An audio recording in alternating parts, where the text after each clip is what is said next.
nyaatu. Maaliif jaljettere Waaqayyoo maaliif nuuf hin kaatu? Bara du'aan nama awwaalchallee dhabee sareerreeffa nyaatu. Sareerreeffa nyaatu.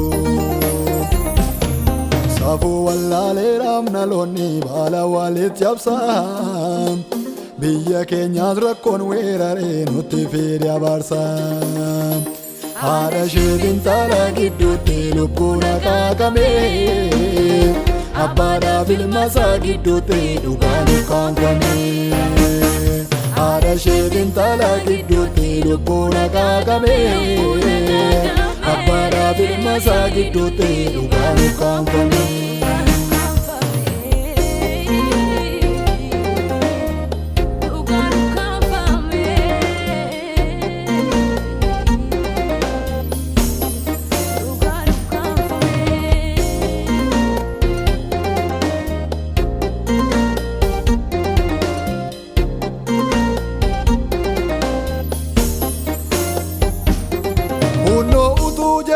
Kunoo nutti ta'eem jallinni dhaloota.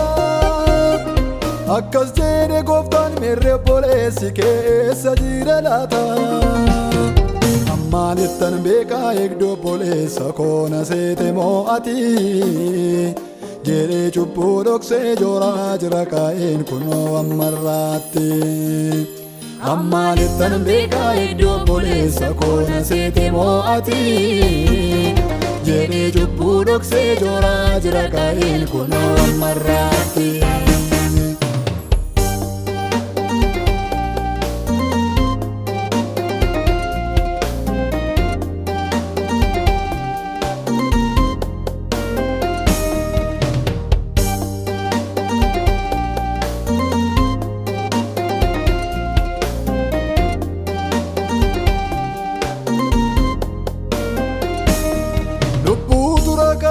Dhaloota gidduutti kan cakkaadhaa iyyaa.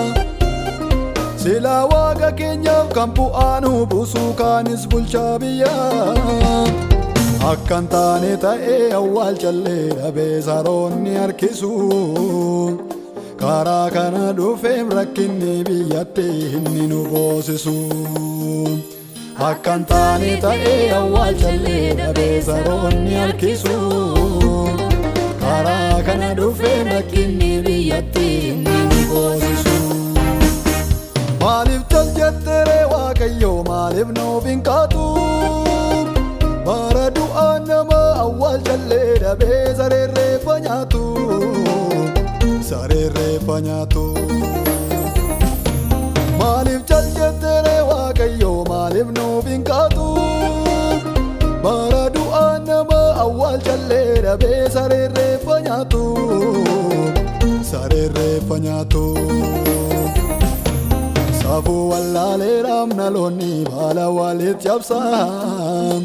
Biyya keenyaas rakkoon weeraree nutti fide abaarsan. Haadha isheetiin taala gidduutti lubbuun akaakame. Abbaadhaaf ilma isaa gidduutti dhugaan ukkaanfame.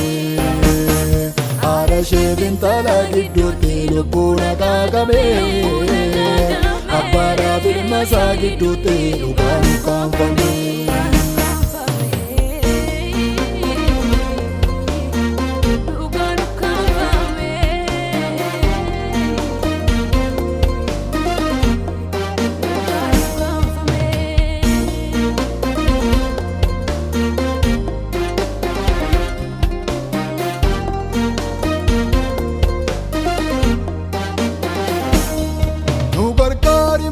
Harka keenya qabnee gooftaa sitti bonya. Dhiigaan nurka jira akkam ta'a laata gooftaa dhumni keenya. Kanama tolanii galgala boqqisuu maaloo nu baraari. Dhiiga lafaa iyyuu du'a awwaalcha dhabee maaloo nu faraari. Jalqaba tolanii xumura boqqisuu maaloo nu baraari. Dhiiga lafaa iyyuu du'a awwaalcha dhabee maaloo nu faraari. Harka keenya kaafnee sitti boonya. Mee ilaali maaloo biyya keenya araara siin jenna.